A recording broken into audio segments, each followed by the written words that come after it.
Hey, Alex, how you doing? Hey, man, how's it going? It's going well. Just sitting here thinking about all the things we used to do that we don't do anymore. Oh, that sounds like a dead end. It is a dead end. And dead ends can be bad. They can be good. They can be things that I think even things that we sometimes still do, but just don't do as often.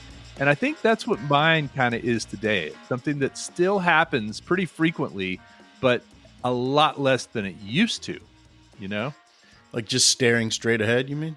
Yeah, like staring or not checking your phone every 5 minutes, right? No, I want to play something for you. I want you to give this a listen, and I'm going to see if you can tell from this effect what I'm talking about.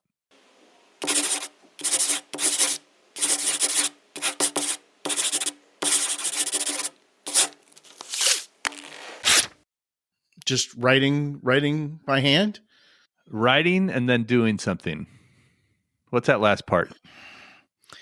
That last part, it sounded like it was maybe a legal pad and you ripped a page off of the legal pad.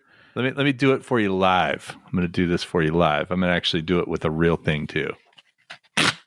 Writing checks. Writing checks. Are you still doing this? I still write checks. I have a checkbook right here on my desk. I just used it to demonstrate. Really? You're still writing 1989 on your checks? Yeah. Well, I'll tell you, writing checks is a thing that neither of my children, I think, have ever written a check. Has your son ever written a check? No. In fact, I don't know how many checks I've written in his lifetime. Really? Okay. He's 20. So in the last 20 years.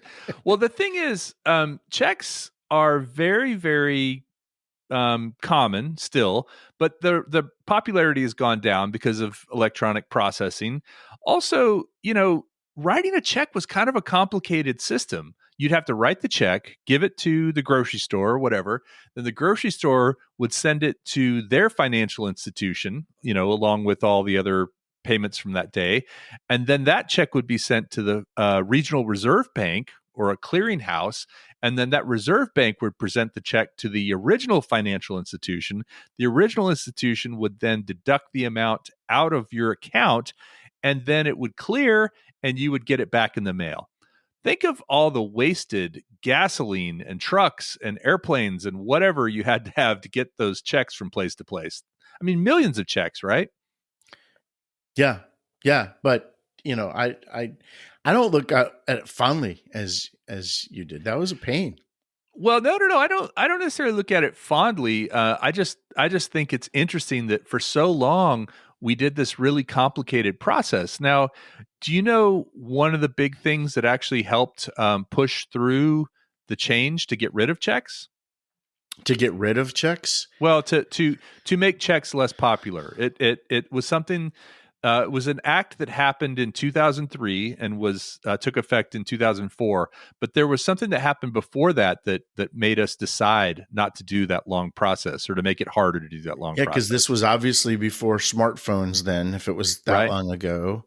And it was probably – and a lot of people didn't trust online banking when they first did that, so it couldn't have been that. Nope. No, what was it? And the Federal Reserve, by the way, has been in charge of checks since 1914. So This process has been going on. No, what happened is on the days after 9/11, because all of the airports and a lot of the transportation was ground to a halt, the whole processing system for processing checks came to a halt. So these checks that had to get taken, because the paper itself was considered the legal equivalent. It was the legal equivalent of the money. It was that piece of paper. And so everything ground to a halt. If checks had been written, they couldn't flow through that process physically because they couldn't be flown from place to place. And so the government came up with what they called the Check Clearing for the 21st Century Act, or Check 21. You ever heard of Check 21? No. That was passed in 2003, and then it took effect in 2004, and basically created incentives for banks to move to electronic images. And what happened is, once that became law under Check 21, the piece of paper still was a legal equivalent, but an image of that paper that met certain standards was also a legal equivalent. So Oh, scanning wow. or photographing that thing meant that the capture of the picture of the front and the back of that check meant that that was the same thing as the check monetarily. And I guess that act cleared the way for all the technology that came after that. So now you have to just take a picture of your check and you're good. Right. Yeah. Mobile deposits and all that sort of thing. I think my favorite part about the check, writing the check, can you guess what it is? Is it writing out the number? It's part of that. It's at the end of the dollars, how you say that there's no cents. Right. Zero, Like, zero over, you make a fraction. I would put the word NO over. I think I'd put the word NO. No, you're not supposed to do it like that. Your checks are all void. No, they taught us that in school. What school did you go to where you learned to write checks? It was a check writing school. You didn't go there? I'd write like 34 out in words. Was this home economics? 34 and NO over 100. And then you have to put the squiggly line. Right. So right. somebody so doesn't. Nobody can go in and $1 million add more zeros. Yeah. You write the squiggly line so nobody like goes in there and just says, and plus $100 for Kelly. Right. No. So that is so difficult to actually write out like an amount, like $4,342.86. Mm-hmm. To write that out in script is very difficult, right? Or cursive. Or in cursive, yeah. Just to come up with, how do I write this out? And then would you write the word dollars and then the NO over 100, or because it already said dollars on the check? Usually on the check it already. I didn't write the word dollars. No, you didn't write the word. So I would write the word dollars. So I would write, $300. That's redundant. And $22, and then if it was 0 cents, I put 2 zeros over 100. I didn't do the NO. Mm.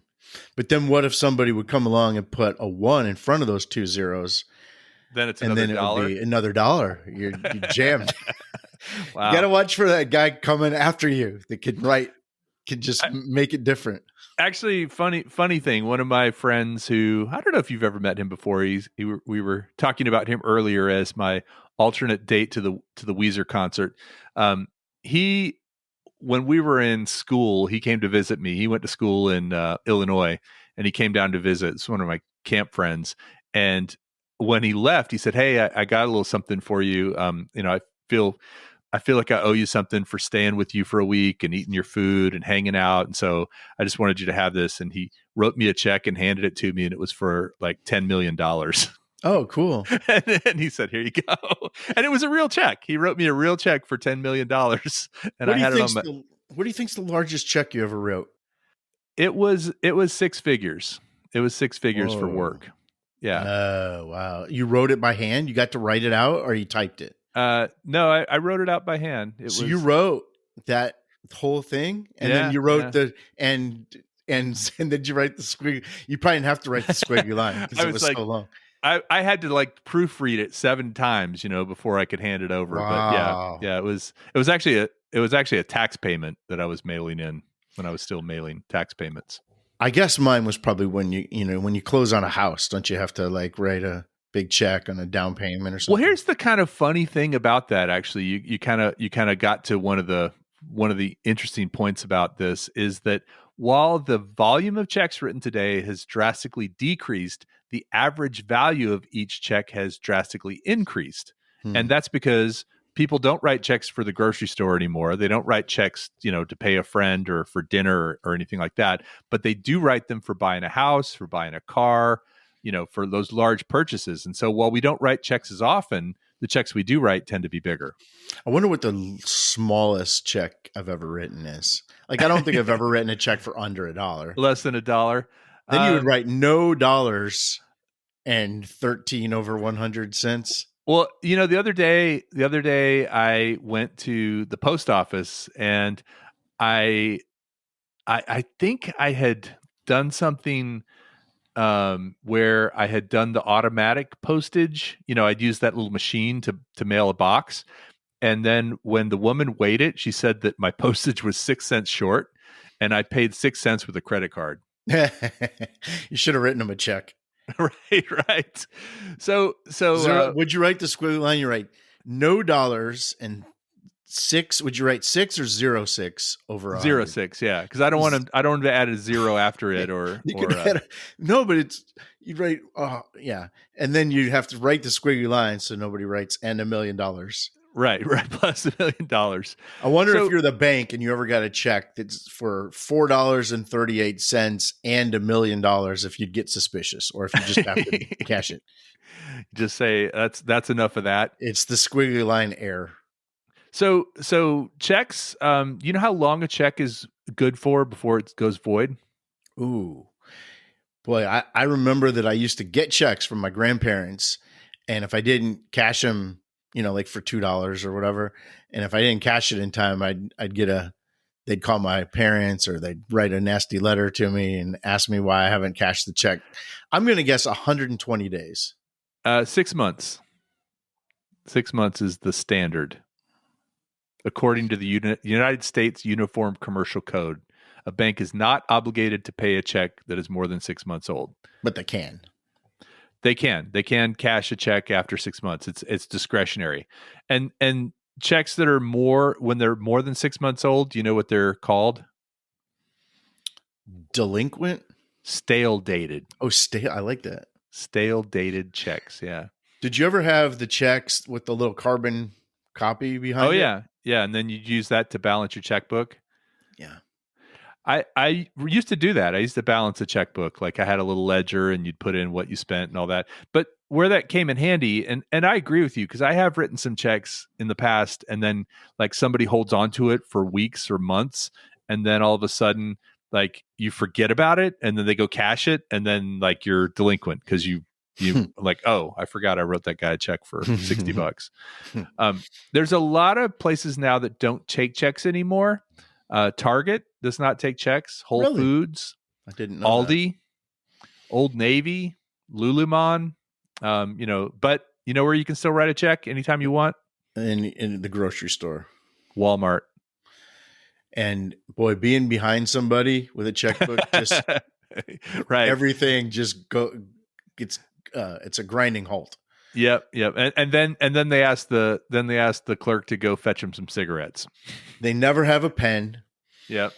Yeah. And it's don't run into that too much anymore though. Right now. Well, I'm going to say I don't miss writing checks, but I do think it's a bit of a lost art. Would you say it's a dead end? Definitely a dead end. And it's something that'll never come back. Thank God. Old lady in the line, writing checks one at a time. Wrinkles on her face, she's lost in her own pace.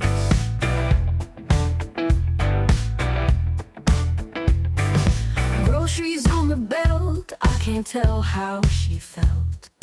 Pen moves slow as molasses, patience tested in all classes. She's got that slowish check in the aisle, making us wait for a while. People sighing all around, we're stuck here waiting south.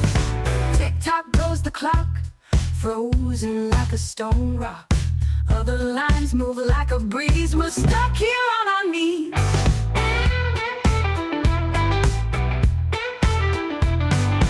Voices start to mumble, tempers ready to rumble.